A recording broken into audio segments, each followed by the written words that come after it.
Healthy recipe তো অনেকই আছে। তার মধ্যে আজকে খুব ইজি একটা হেলদি ব্রেকফাস্ট রেসিপি শেয়ার করছি।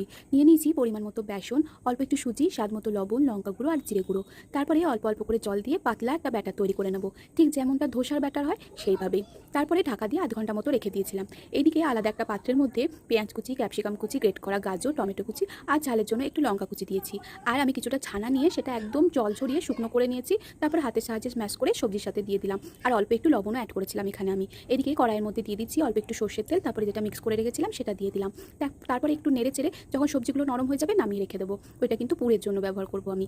এদিকে আগে থেকে যে ব্যাটারটা তৈরি করে রেখেছিলাম কড়াইয়ের মধ্যে অল্প একটু তেল ব্রাশ করে তারপরে আমি ব্যাটারটা দিয়ে দিচ্ছি। তারপরে সারা কড়াই জুড়ে একটু নাড়িয়ে নিলাম, তাতে ছড়িয়ে গেল। ব্যাস, তারপরে এদিক থেকে ওইদিক একটু হালকা করে সেঁকে নিলাম। ব্যাস, তারপরে পুরটা মাঝখানে দিয়ে ঠিক যেমনটা পাটিসাপটা মুড়ে সেইভাবে মুড়ে নিলাম। ব্যাস, রেডি হয়ে গেল আজকের আমার পনির চিলা।